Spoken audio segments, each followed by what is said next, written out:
أعوذ بالله من الشيطان الرجيم. بسم الله الرحمن الرحيم. مونږ به د تعذیب د متن نه مخکې د اعوذ بالله او د بسم الله ترکیب هغه وکړو. نو مونږ چې کله د اعوذ بالله او د بسم الله ترکیب منطقي کوو نو هغه به په دې نمت باندې کوو: اعوذ محمول به حمل اشتقاق، حمل ترکیبی، حمل هوزو هو.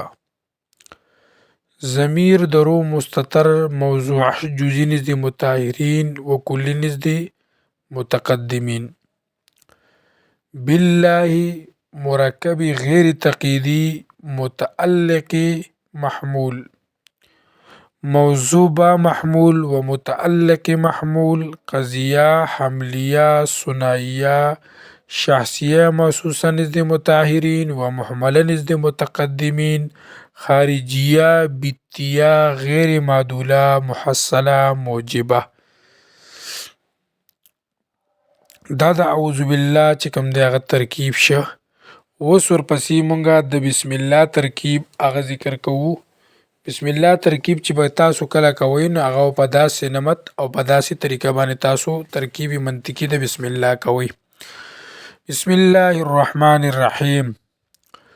مرکب ناقص غیر تقییدی متعلق است به محمولش مقدر مؤخر که ابتدیع و یا که اشرع باشد. بعض ابتدیع و یا که اشرع محمول به حمل اشتقاق، حمل ترکیبی، حمل هوزو هو.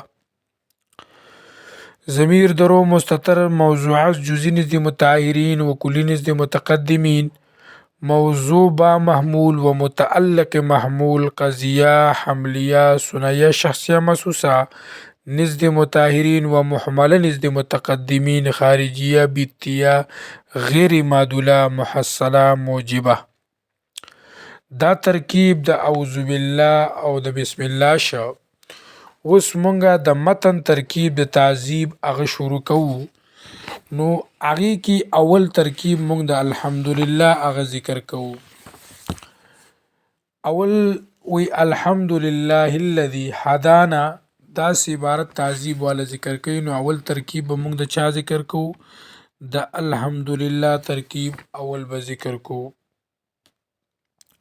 نو مونږ چې کله د الحمدلله ترکیب کوو نو په الحمدلله کې یو څو تراکیب هغه کیږي. اول ترکیب په الحمدلله کې دا کیږي چې الحمدلله دې کې څلور تراکیب کیږي. اولنی ترکیب داسې کیږي چې الف لام استعراقي سوري موجبه کلیه. الحمدلله کې الف لام استعراقي واخیستی شي. نو داسې به ویو چې الف لام استعراقي سوري موجبه کلیه. حمد موضوع کلی، موضوع کلی. لله محمول به حمل اشتقاق، حمل ترکیبی، حمل هوزو هو. الذي هدانا دلیل قضیه، الذي هدانا دلیل قضیه. صحیح شو. نو موضوع با محمول و متعلق محمول و سور موجبه کلیه قضیه حملیه ثنائیه محصوره یا مصوره، محصوره یا مصوره موجبه کلیه. داسې ترکیب هغه ورکې مونږ کوو. صحیح رجی.